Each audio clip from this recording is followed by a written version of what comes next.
Құрметті қазақстандықтар, атақты мынау генерал Новиковтың Алматыдағы тау бөктеріндегі жерлері мемлекеттік меншікке қайтты.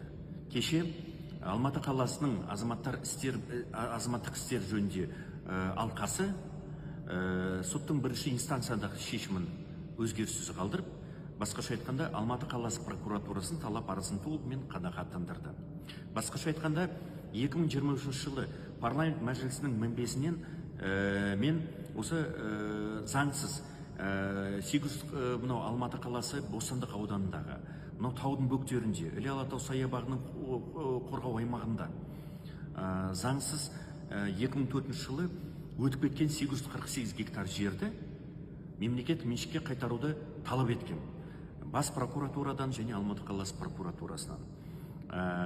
Бұл депутаттық сауалымды бас прокуратура Алматы қаласы прокуратурасынан жолдады, және Алматы қаласы прокуратурасы 2023-2024 жылдар аралығында тиісті жұмыстарды жүргізіп, прокурорлық жер ресурсын Алматы қаласының жер ресурсын басқару департаментімен бірлесіп, прокурорлық тексерісті ұйымдастырды. Тиісті жер ресурсын басқару департаменттің осы заң бұзушылықтар анықталғанның тиісті жаңағы қорытындысы да бар. Мынау прокурорлық тексерістің нәтижесінде жер кодексі және су кодексінің баптары қатаң түрде бұзылғаны анықталған. Нақтырақ айтқанда, мынау 2004 жылы 17 маусым 2004 жылы Қарасай ауданы әкімдігінің нөмірі 6-957 қаулысы негізінде және 2004 жылы 1 шілде нөмірі 37009 сатып алу сату шарты нәтижесінде мынау таудың бөктеріндегі барлық осы 848 гектар жер мынау халықаралық ассоциация клубтары жауапкершілігі шектеулі серіктестіктің жеке меншігіне өтіп кеткен.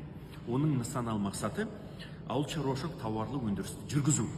2014 жылы бұл Алматы қаласының шекарасына өткен бұл жерлер, ал кейін бұл өткеннен кейін 822 гектар жерге ортақ кадастрлық нөмір 20-313-061-080 кадастрлық нөмірмен жер тіркелген болатын. Кейін бұны 16 бөлікке бөліп тастаған кадастрлық нөмірі бойынша 20-313-060-156 кадастрлық нөмірінен 171 кадастрлық нөмірге дейін 16 бөлікке бөліп тастаған. Ал прокуратураның талап арыздың негізгі мәні, яғни су қорының жерлері олар жеке меншікке берілмейді. Себебі су кодексінің 7 бабы және жер кодексінің нормаларына сәйкес су қорының жерлері тек қана мемлекеттің меншігінде болады. Ал Новиковтың жерлерінде Керенқұлақ және Берқара сияқты өзендер ағып отыр. Сондықтан да бұл өзендердің жеке меншікте жатуы, сол сияқты жер кодексінің талаптарының қатаң түрде бұзылуы орын алып отыр. Сондықтан да мынау қала прокуратурасы талап арыз беріп, соттың бірінші инстанциясы бұл талап арызды толығымен қанағаттандырды, және күні кеше Алматы қаласының қалалық сотының азаматтық істер жөнінде алқасы қала прокуратурасын талап арызын толығымен өзгеріссіз қалдырды. Басқаша айтқанда 848 гектар жер Новиковтың иелігінде, генерал Новиковтың иелігіндегі 848 гектар жер мемлекеттік меншікке қайтарылады. Бұны кезінде мен генерал Новиковтың өзіне айтқам. Себебі сіздің иелігіндегі жер заңсыз. Бұны біз тексереміз, тексерісті ашамыз. Мен талай қоқан лоққыны басынан кешіргем. Сондықтан да енді әлеуметтік әділдік орнады.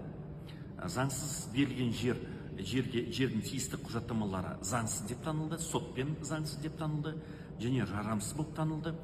Жер мемлекеттік меншікке қайтарылды. Енді біздің негізгі мақсатымыз бұл жерді Іле Алатау саябағының құрамына кіргізу. Бұл негізгі мақсат. Себебі бұл жер талан-таражға кетіп қалмау керек. Анау ағай-сығайлардың, олигархтардың, құрылыс компаниялардың иелігіне кетіп қалмау керек. Олар бұл жерді қазір бөліп алып алуға дайын. Сондықтан да қазір қала прокуратурасы, бас прокуратурамен бірлесіп, біз тиісті үкіметке, тиісті парламент мәжілісі аясында біз үкіметке тиісті хаттарымызды жолдайтын боламыз, үкіметпен тиісті жұмыс жүргізетін боламыз. Бұл жөнінде экология министрлігі толығымен хабардар. Енді мен айтар сөзімде біріншіден бас прокуратура жаңағы Жандос Омаралиевті, прокурордың орынбасары Жандос Омаралиевке өзім ризашылығымды білдіремін. Және Алматы қаласының прокуратурасы осы істі жүргізген Алматы қалалық прокуратураның прокурорларына өзім ризашылығымды білдіремін. Яғни басқаша айтқанда, менің депутаттық сауалымды жерге тастамай, депутаттық сауалымдағы берген талаптарымды орындап, осы бұл жерді мемлекеттік меншікке қайтарды. Сондықтан да әлеуметтік әділдік орнады. Барша қазақстандықтарға, халқыма амандық тілеймін. Сау саламатты болыңыздар.